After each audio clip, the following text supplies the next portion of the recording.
¿Qué hay, caminantes? El sorprendente Hombre Araña es uno de los personajes más queridos y admirados por muchas personas alrededor de todo el mundo. No porque pueda levantar automóviles o detener trenes. Hay personajes que pueden hacerlo con suma facilidad. Tampoco es por su habilidad o destreza, ya que hay otros tantos que lo verían en cámara lenta. Y aunque es uno de los personajes más inteligentes del UCM, no usa su inteligencia para crear armaduras que le ayuden a combatir el crimen. Y no por falta de capacidad, sino por falta de tiempo. Él nunca se podría encerrar en un laboratorio para construirla. Se tiene que dividir entre sus deberes como Peter Parker y sus deberes como Spider-Man. No espera ser llamado para ir a combatir a algún supervillano, sino que patrulla la ciudad para encontrar a quien lo necesite. Es por eso que en este video veremos 6 momentos en las películas del Trepamuros en los que ha demostrado su verdadera fuerza como héroe.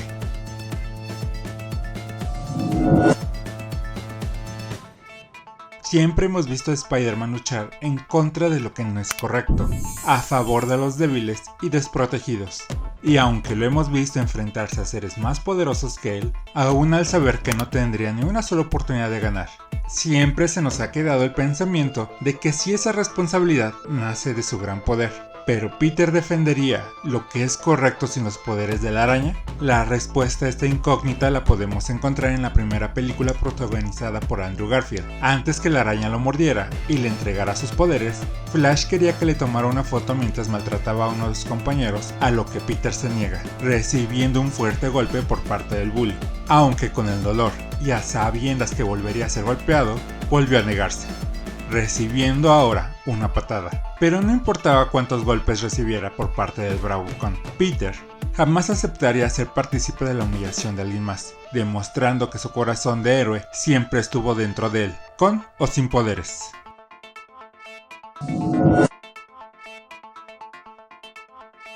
Spider-Man se ha enfrentado a una variada y muy pintoresca galería de villanos, y cuando pensamos en quienes lo han puesto en jaque, se nos viene a la cabeza primero el Duende Verde y en segundo lugar al Doctor Octopus.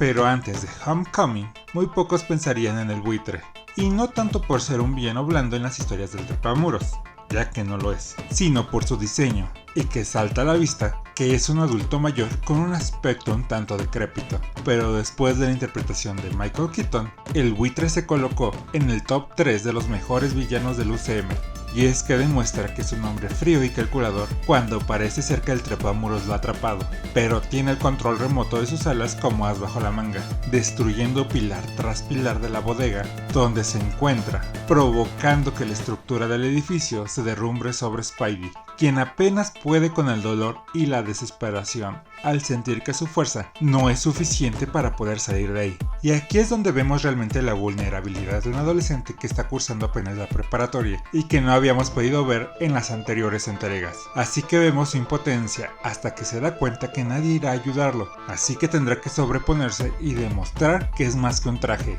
que Spider-Man no es la tecnología que le dio Iron Man, ni los poderes arácnidos que obtuvo. La verdadera fuerza para ser Spider-Man proviene de su interior.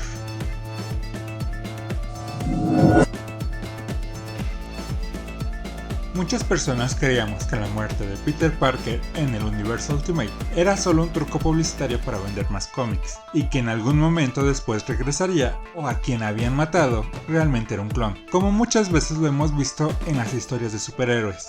Pero Brian Michael Bendis tenía otros planes, la de darle el manto a un nuevo héroe, a Miles Morales, un muchacho afro-latinoamericano.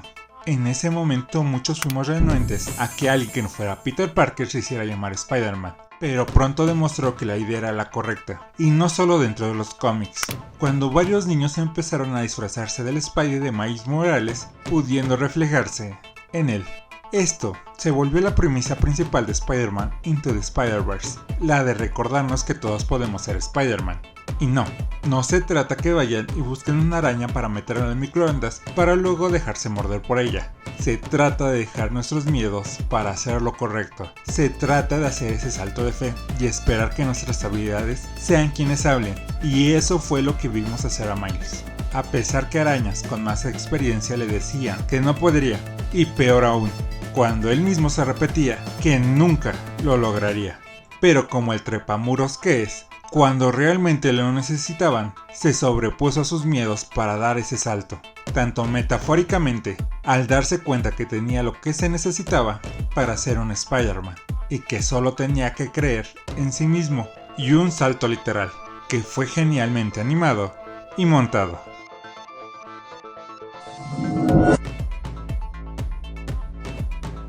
Para quienes hayan seguido los cómics de la araña en esta última década sabrán que el Dr. Octopus estuvo a nada de borrar la mente de Peter Parker, estando solo por debajo del Green Goblin cuando hablamos de los némesis de nuestro héroe, y lo podemos ver en la que es considerada hasta ahora como la mejor película de Spider-Man, interpretado por Alfred Molina, realizando un gran trabajo al interpretar a un Doc Ock que no es un villano en sí, pero que enloquece cuando sus brazos mecánicos tienen un desperfecto, afectando directamente a su cerebro, quitándole la habilidad de no poder detenerse cuando está lastimando a los demás, centrándose solamente en cumplir su meta, en este caso el crear un minisol, volviéndose este experimento lo único que tiene importancia para él, y lo demuestra cuando pone en riesgo las vidas de varias personas solo para escapar del trepamuros. Así que Spider-Man hace lo que un héroe tiene que hacer, intentar salvarlos, pero aún con la fuerza proporcional de una araña, detener un tren que se mueve a altas velocidades se vuelve una tarea que casi lo mata, demostrando que tiene la capacidad de pensar en el bienestar de otros antes que su propio bien, siendo esta una de las principales cualidades que tiene el lanzarredes que hemos leído a lo largo de los años.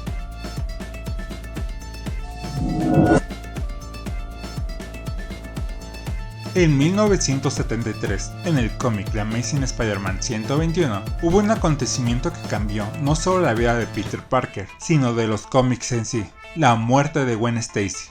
Y es que hasta entonces, los héroes siempre rescataban a las víctimas de los villanos, principalmente a la amada en apuros. Y por un par de viñetas pensamos que Spidey lograría rescatarla, ya que su telaraña había llegado a sujetarla. Pero en esta ocasión Roy Thomas y Gary Conway decidieron que la física sería realista, ya sea que Gwen se estrellara contra las aguas del río Hudson a la velocidad que había alcanzado en la caída, sería como estrellarse contra concreto sólido.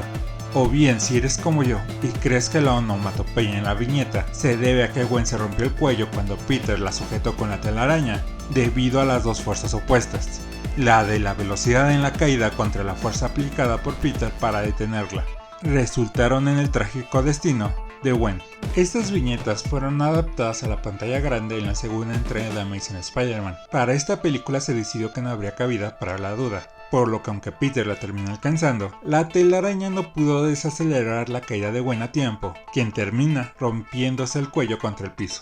Esta escena no solo hace sentir a Peter impotente, sino a todos aquellos que vimos en la interpretación de Emma Stone, no a la novia de Spidey, sino a la mujer inteligente que sabe cómo realizar un antídoto contra la mutación creada por el Dr. Connors, a la mujer fuerte que no duda en enfrentarse a seres como el Lagarto o Electro.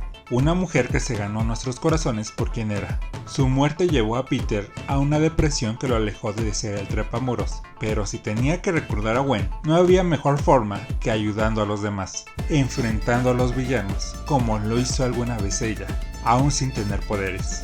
Por lo que aún con el dolor que tenía, se tuvo que levantar y regresar a ser nuestro amigable vecino, el sorprendente Hombre Araña.